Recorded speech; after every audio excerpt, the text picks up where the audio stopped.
औज़ुबिल्लाहिमिनश्शैतानिर्रजीम बिस्मिल्लाहिर्रहमानिर्रहीम। अस्सलाम वालेकुम दोस्तों, मैं हूं मोहसिन रज़ा और आप लोग देख रहे हैं 24/7 टीचर्स ऑनलाइन यूट्यूब चैनल। दोस्तों, क्लास चल रही है हमारी बिजनेस फाइनेंस की और आज उस सीरीज का हमारा 16वां लेक्चर है। दोस्तों, आज की क्लास शुरू करने से पहले मेरी तमाम दोस्तों से गुजारिश है कि जिन दोस्तों ने अभी तक मेरा चैनल सब्सक्राइब नहीं किया है वो जल्दी से मेरा चैनल सब्सक्राइब कर लें ताकि मेरी हर आने वाली वीडियो, हर आने वाला लेक्चर आप लोगों तक पहुंच सके और आप उससे सीख सकें। दोस्तों, आज की क्लास शुरू करते हैं और आज की क्लास का जो हमारा टॉपिक है वो है यूज ऑफ फाइनेंशियल स्टेटमेंट। हम देखेंगे कि फाइनेंशियल स्टेटमेंट से क्या मुराद है और कौन कौन सी जो है कंपनी फाइनेंशियल स्टेटमेंट तैयार करती हैं। तो चलिए दोस्तों, हम आज की क्लास शुरू करते हैं और आज की क्लास शुरू करने से पहले हम ये देख लेते हैं कि हमने अपनी पिछली क्लास के अंदर क्या पढ़ा था। दोस्तों, पिछली क्लास के अंदर हम लोगों ने बात की थी ग्रोथ की। मैंने आपको बताया था कि जब कोई भी इंक्रीज आए आपकी कुछ सर्टन आइटम्स के अंदर तो उसको हम ग्रोथ कहते हैं। उसके साथ हमने देखा कि ग्रोथ रेट क्या होता है। जब परसेंटेज चेंज के अंदर आपका इंक्रीज हम लिख लेते हैं तो उसको हम ग्रोथ रेट कहते हैं। इसके साथ हमने दो किस्म की टाइप्स पढ़ी ग्रोथ की, जिसमें हमने इंटरनल ग्रोथ पढ़ी और सस्टेनेबल ग्रोथ पढ़ी। इसके साथ मैंने आप लोगों को with the help of example internal growth calculate करना भी सिखाई और इसके साथ मैंने आपको सस्टेनेबल ग्रोथ जो है वो कैलकुलेट करना सिखाई। आखिर में मैंने आपको एक एक्सरसाइज दी थी।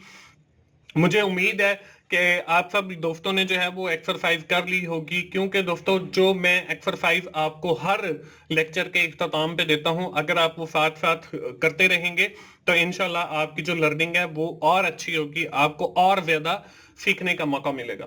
तो चलिए दोस्तों, हम बात करते हैं आज की क्लास की। तो आज की क्लास में जैसे मैंने आपको पहले भी बताया कि हम बात करेंगे फाइनेंशियल स्टेटमेंट्स के हवाले से। हम देखेंगे कि क्यों हम किसी भी कंपनी की फाइनेंशियल स्टेटमेंट्स को इवेलुएट करते हैं और उसके साथ हम कुछ डिफरेंट मेथड्स देखेंगे through which we have evaluated the financial statement of the company.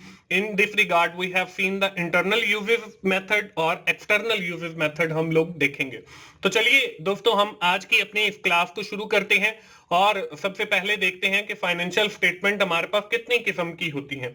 दोस्तों, किसी भी जो कंपनी होती है, जो रजिस्टर्ड कंपनी होती है स्टॉक एक्सचेंज के ऊपर, वो 4 किस्म की आपकी फाइनेंशियल स्टेटमेंट्स बनाती है। उसमें जो पहली स्टेटमेंट है वो इनकम स्टेटमेंट है। इसमें जो दूसरी हमारी स्टेटमेंट है वो बैलेंस शीट है। तीसरी जो हमारी स्टेटमेंट है वो कैश फ्लो स्टेटमेंट है। चौथी जो है वो हमारी ऑनर्स इक्विटी स्टेटमेंट है। इन स्टेटमेंट्स के बारे में हमने अपने जो शुरू वाले हमारे लेक्चर्स थे वहां पे विद इन डिटेल जो है वो हम लोगों ने इनकम स्टेटमेंट को भी पढ़ा, बैलेंस शीट को भी पढ़ा, कैश फ्लो स्टेटमेंट को भी पढ़ा, ऑनर इक्विटी स्टेटमेंट को भी पढ़ा। या तो आप वो शुरू वाले लेक्चर्स देख लें, अगर फिर भी आपने विद इन डिटेल जानना है कि ये फाइनेंशियल स्टेटमेंट्स होती क्या है तो मेरा एक और कोर्स इसी चैनल के ऊपर अवेलेबल है जिसका नाम है फाइनेंशियल अकाउंटिंग। तो उसके अंदर जो है वो मैंने इनकी प्रिपरेशन के हवाले से कंप्लीट बताया है और विद इन डिटेल वहां पे इन स्टेटमेंट्स की मैंने वजाहत की है। तो ये जो 4 स्टेटमेंट है, income statement, balance sheet, cash flow statement और ऑनर इक्विटी स्टेटमेंट, तो ये कंपनी जो है एक कंपनी तैयार करती है जो स्टॉक एक्सचेंज के ऊपर रजिस्टर्ड होती है। अब जब एक इन्वेस्टर किसी कंपनी के अंदर इन्वेस्ट करने के बारे में सोचता है, पहले तो वो रेशियो ऑफ एनालिसिस कैलकुलेट करता है which we have been studied in our previous 3 to 5 lecture. दूसरा, वो कंपनी की फाइनेंशियल स्टेटमेंट्स को इवेल्युएट करता है। अब वो कैसे इवेल्युएट करता है फाइनेंशियल स्टेटमेंट्स को, वो भी आज की ही इसी क्लास में देखेंगे। लेकिन उससे पहले हम ये देख लेते हैं कि वो इवेल्युएट क्यों करता है किसी भी कंपनी की फाइनेंशियल स्टेटमेंट को। तो इसमें बहुत सारी रीजंस हैं। तो पहली जो इसके अंदर रीजन है वो है टू नो अकाउंटिंग इंफॉर्मेशन, कि उस कंपनी की जो अकाउंटिंग इंफॉर्मेशन है उसके बारे में उसको पता चल सके, इसलिए वो फाइनेंशियल स्टेटमेंट्स को देखता है। इसके बाद जो दूसरी बात है वो ये to know the business operations, उससे उस बिजनेस कंपनी के जो बिजनेस ऑपरेशंस हो रही होती हैं उनसे जो इनकम हो रही होती है उसके बारे में भी उसको फाइनेंशियल स्टेटमेंट से पता चलता है, इसलिए वो फाइनेंशियल स्टेटमेंट्स को देखता है। इसके बाद जो तीसरी चीज है वो है to know the about the profitability of the business, कि ये बिजनेस प्रॉफिट के अंदर जा रहा है या ये बिजनेस लॉस के अंदर जा रहा है, तो ये बात भी उसे फाइनेंशियल स्टेटमेंट से ही पता चलेगी, इसलिए वो कंपनी की फाइनेंशियल स्टेटमेंट को देखता है। इसके बाद जो अगली चीज है वो है to know financial position of the business, कि अगर उसने देखना है कि what the business owns and what the business owes, के उस बिजनेस के कितने एसेट्स हैं, कितने लायबिलिटीज हैं, या उस कंपनी की फाइनेंशियल पोजीशन क्या है, तो इस बात के लिए भी वो फाइनेंशियल स्टेटमेंट्स को देखेगा। इसके बाद अगली जो बात लिखी हुई है वो है to know cash inflow and cash outflow, कि उस कंपनी का कैश इनफ्लो कितना है, कि कितना पैसा कंपनी के अंदर आया और कितना पैसा जो है वो कंपनी से बाहर गया, यानी कि कैश आउटफ्लो वो कितना है, वो भी उसको फाइनेंशियल स्टेटमेंट देखने से ही पता चलेगा। तो ये जो सारी इंफॉर्मेशन है ये उसको जब तक वो फाइनेंशियल स्टेटमेंट्स को इवेलुएट नहीं करेगा तो उस वक्त उस बंदे को इस सारी इंफॉर्मेशन का पता नहीं चल सकता। इसके साथ दोस्तों आखिरी जो बात लिखी हुई है वो है टू नो ऑनर्स इक्विटी, कि इस कंपनी के पास कितना डेट है, कितना पोर्शन जो है वो इक्विटी का है, कितना डेट है जो उन्होंने बैंक से लिया है, कितना उन्होंने कर्ज लिया है, कितनी उन्होंने अपनी पॉकेट से इन्वेस्टमेंट की है।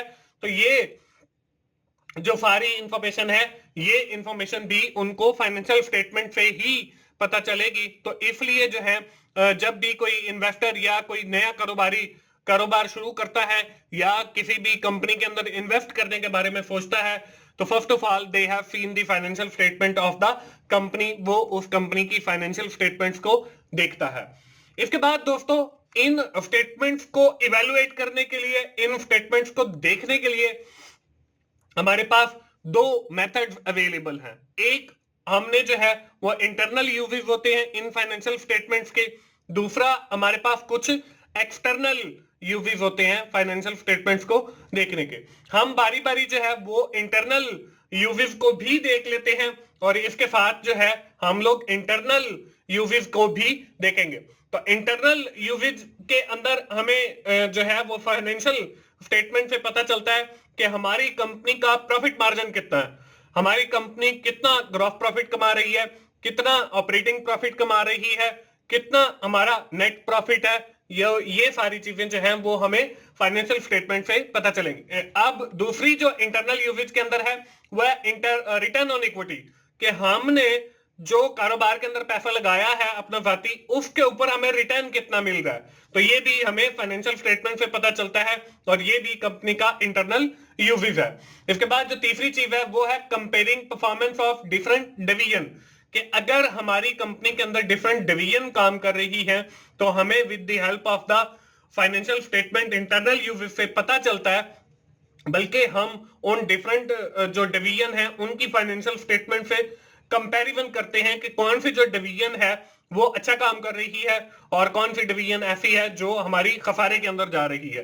इसके बाद जो अगली चीज है वो है मेक प्रोजेक्शन फॉर फ्यूचर, कि हम ये जो बजटिंग करते हैं, हम ये जो प्रोजेक्शन करते हैं वो भी हम अपनी उन फाइनेंशियल स्टेटमेंट्स को मद्देनजर रखते हुए करते हैं। इसके बाद हमारे पास इंटरनल यूजेज के अंदर आखिरी जो चीज है वो है पोजीशन ऑफ द कंपनी, कि हमें जो है वो उस कंपनी की पोजीशन का पता चलता है जब हम उन फाइनेंशियल स्टेटमेंट्स को इवेल्युएट करते हैं।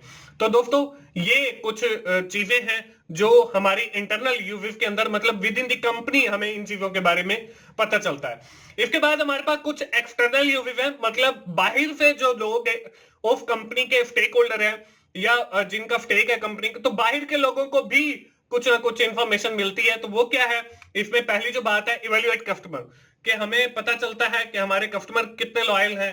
ये सारी इंफॉर्मेशन भी हमें मोस्टली जो है वो फाइनेंशियल स्टेटमेंट से मिल जाती है। इसके बाद अगली जो चीज है इवेल्युएट सप्लायर, हमारे जो बाहर सप्लायर काम कर रहे होते हैं तो हमें उनका भी पता चलता है। इसके बाद है financial worth customer and supplier, कि हमारे कस्टमर की वर्थ कितनी है, हमारे सप्लायर की वर्थ कितनी है, इस बात का भी हमें पता चलता है। इसके बाद हमें know credit worthiness of the company, कि हमें कंपनी की क्रेडिट वर्थनेस का पता चलता है कि कंपनी कितना जो क्रेडिट है वो ले सकती है। इसके बाद आखिरी जो चीज है वो आइडेंटिफिकेशन ऑफ पोटेंशियल टारगेट्स, और हम जो है वो अपने पोटेंशियल टारगेट्स को जो है वो सेट कर सकते हैं, तो ये भी एक्सटर्नल यूजेस के अंदर आता है। तो दोस्तों ये थे हमारे पास दो मेथड इवैल्यूएशन के, एक इंटरनल यूजेस है और दूसरा हमारे पास एक्सटर्नल यूजेस है।